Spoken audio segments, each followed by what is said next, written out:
Hello, hello roommates, it's Jelana coming at you live with another design video, and tonight we are in Cricut Design Space.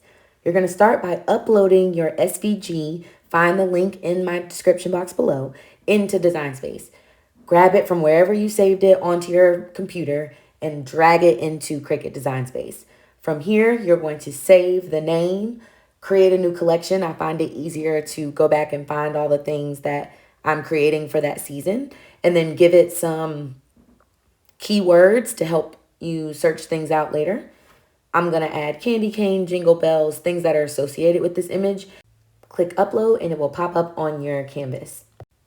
I'm going to be designing this image for a size small sweatshirt. So the biggest I want this to be is about 7 inches. So to give myself a little space, I adjusted the height to 6.85 inches. From there, I'm going to expand the list of layers and hide everything until I get to the solid black base layer. This is going to be the layer I press first on my sweatshirt. Next, I'm going to hide and unhide each layer to see if I'd like to make any changes. To match my color better, I'm going to change this forest green to a lime color.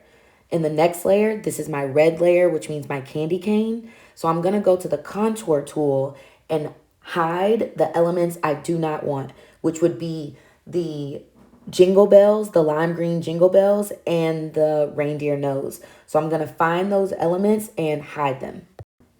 Next is our brown layer.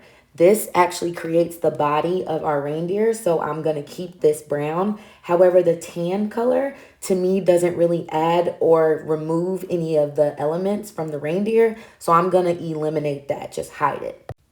Lastly, we've got our jingle bells. Because the yellow jingle bell is already a layer by itself, I'm going to choose to contour out remaining pieces and change the color to that same lime green, again to make the pressing and cutting process more efficient.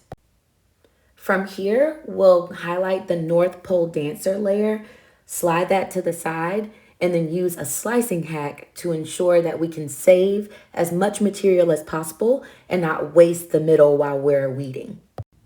To break the words North and Pole Dancer apart, I'm going to grab a square, highlight both elements, and then use the slicing tool. Then I can delete the black layers that I don't need and remain with the green, which is what I'm going to cut.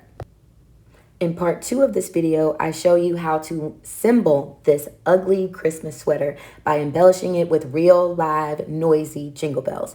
Head to part 2 to watch the rest. See you later.